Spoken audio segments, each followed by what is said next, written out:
Ата мекен партиясынын камактагы лидери Өмүрбек Текебаевдин ден соолугу кайрадан начарлап кетти. Бул тууралуу анын жактоочусу Таалайгүл Токтакунова билдирди.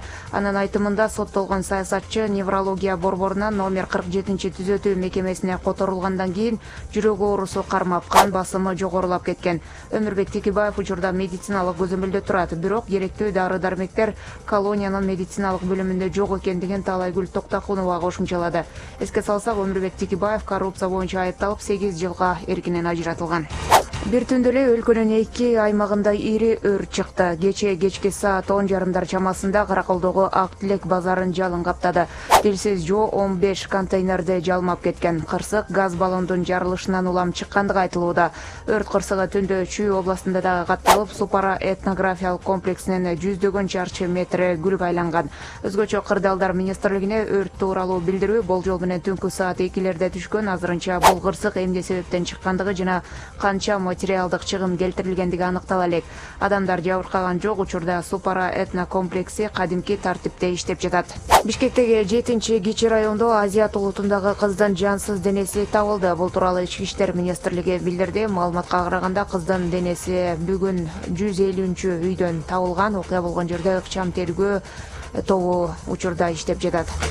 Балыкчы шаардык ички иштер бөлүмүндө иштеген тергөөчү пара алууга шектелип кармалды. Улуттук коопсуздук боюнча мамлекеттик комитетинин басма сөз кызматы кабарлагандай, ал 16-сентябрда 100 000 сом пара алып жаткан жеринен кармалган. Шектүү мурда ачылган кылмыш иште сенин пайдаңа чечип берем деп жергиликтүү тургундан пара талап кылган.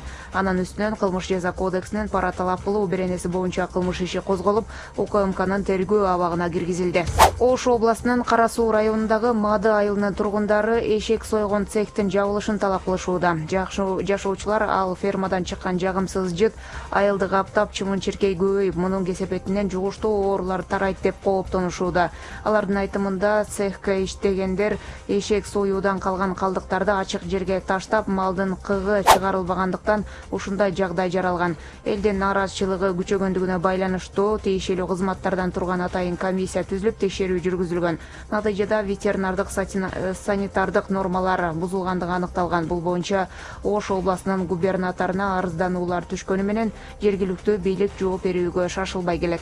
Бишкек шаарынын мэри Азиз Суракматов маршруттук бизнестин ээлерине жана эл таашуучуларга карата талапты күчөтөт. Шаар мэриясынан билдиришкендей, кала башчысы маршруткалардын ишин тартипке салууну талап кылды. Азиз Суракматов жол кыймылынын эрежелерин сактабай, каалаган жерден жүргүнчүлөрдү маршруткага түшүрүп, салондорго элди жээп алып, айдаган көрүнүштөрдү тез арада токтотуу керектигин айтты. Ал шаар тургундарына маршруттук таксилердин ишине карата арыздар көп келип жаткандыгын кошумчалады.